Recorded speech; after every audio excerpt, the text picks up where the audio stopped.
Welcome back mga ka-TV. Ang video na tatalakayin natin ngayon ay ang chapter 8 ng may status as an assassin obviously exceeds the heroes, at kung bago ka lang sa channel ko ay huwag mahiyang mag-like, subscribe o follow at i-click ang notification bell para ma-notify ka sa susunod na video. Paalala, ang video na tatalakayin natin ngayon ay maaaring mag-iba mula sa ilalabas na anime.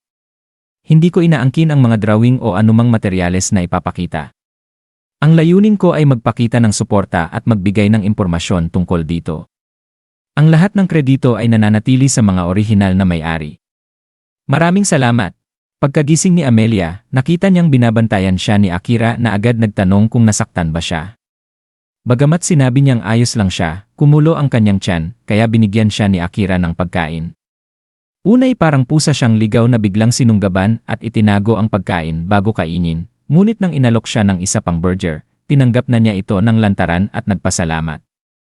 Nagtanong si Akira kung paano siya napunta sa loob ng slime na kanyang pinatay, ngunit ayaw ni Amelia magpaliwanag. Sa hindi sinasadya, nagamit ni Akira ang kanyang World Eyes at nabasa ang lahat ng detalye tungkol kay Amelia, ang kanyang pangalan na Amelia Rose Quartz, ang kanyang katauhan bilang isang high elf, at ang kanyang napakalakas at kakaibang mahika. Nabigla siya nang malaman na mayroon ding World Eyes si Amelia na maaaring nakita rin nito ang kanyang mga stats, kaya tila lumalim ang tensyon at ugnayan sa pagitan nila. Ikinagulat ni Akira nang malaman ni Amelia ang kanyang pangalan nang hindi tinatanong. Nang ipahayag niya na layunin niyang magpalakas ng antas, tinanong siya nito kung ano ang balak niyang gawin sa susunod. Nang tanungin ni Akira kung nais niyang bumalik sa Elf Continent, mariing tumanggi si Amelia at nagpasya na samahan siya. Sinabi niya ring wala itong tunay na lugar sa kastilyo ng tao, na parang alam na alam ang kanyang sitwasyon, at inamin na wala rin siyang sariling lugar na mauwian. Sinubukan ni Akira na iwasan ang paksa, ngunit pinilit ni Amelia na harapin ang katotohanan. Nang gabi, nag-isip si Akira kung palalawakin ang kanyang Detect Danger para sa kanilang kaligtasan. Habang si Amelia na may tahimik na nagbalik tanaw sa kanyang mapait na nakaraan. Naalala niyang itinatakwil siya ng kanyang mga kababayan, pati ng sariling kapatid, at napansin niyang pinapainit siya ng mahika ni Akira. Bagamat matalim ang mga salita at titig nito, napagtanto niyang mabait pala ito, mas mabait pa kaysa sa sinuman sa kanilang ngayon. Sa kanyang mga mata, nadiskubre rin niya na hindi galing sa mundong ito si Akira, at nagtataka kung anong klaseng mundo ang pinagmulan nito. Samantala, sa loob ng kastilyo, lumalala ang tensyon sa pagitan ni Tsukasa at ng mga kaklase nila. Nagtanong ang lahat kung bakit bigla silang pinatawag ni Tsukasa, at laking gulat nila nang ipahayag nitong aalis sila kaagad upang harapin ang hari ng demonyo. Hindi sila makapaniwala at nagsimulang bulungan ng mga paratang, kabilang ang maling paninisi kay Akira sa pagkamatay ni Commander Saran, isang kasinungalingang dulot ng sumpa ng prinsesa. Alam ni Tsukasa na hindi ganap na kasalanan ng kanyang mga kaklase ang kanilang asal, ngunit hindi niya rin matiis ang bigat ng akusasyon.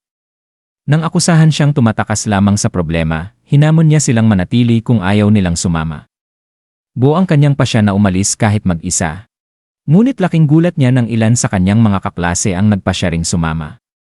Sina Asahina, Ueno, Shiori, Waki, Nanase, at Chuda ay tumindig sa kanyang tabi at inaming wala na silang epekto ng sumpa. Ipinaliwanag ni Ueno na malaya na ang kanilang isipan, at inamin ni Asahina na siya ang nakabasag ng ilang kristal kaninang umaga gamit ang isang mahiwagang puting espada. Kalaunan, nalaman nilang Hakuryu, White Dragon ang pangalan nito, at tila may kinalaman sa pagkabali ng sumpa, kahit nananatiling misteryoso ang buong pangyayari. Dahil dito, nagmadali silang maghanda at lumabas ng kastilyo bago pa sila mapigilan ng hari o ng maharlikang pamilya, nakalabas sila ng mas madali kaysa sa inaasahan. Ngunit nagduda si Tsukasa kung bakit sila lang ang napalaya samantalang marami pa ang nananatiling nasa ilalim ng sumpa. Sa kabila ng mga katanungan, pinilit niyang magpatuloy, determinado na huwag mag-aksaya ng oras. Sa malayo, pinagmamasdan sila ni Vice Comandante Gilles. Bagamat tapat siya sa korona, naalala niya ang huling utos ni Commander Saran na tulungan ang mga bayani sa paraang kaya niya. Kaya't pinili niyang hindi ipagbigay alam ang kanilang pagtakas at sa halip ay taimtim na pinagkalooban sila ng kanyang dasal. Sa ganitong paraan, nagsimula ng maghiwa-hiwalay ang landas ni Akira, Amelia, at ng grupo ni Tsukasa, dala ang kani-kanilang pasanin, sikreto, at kapalarang hindi patiyak. At dito nagtatapos ang chapter 8 ng may status as an assassin obviously exceeds the heroes. Gusto nyo ba ng chapter siyam? Mag-comment na sa baba at maraming salamat.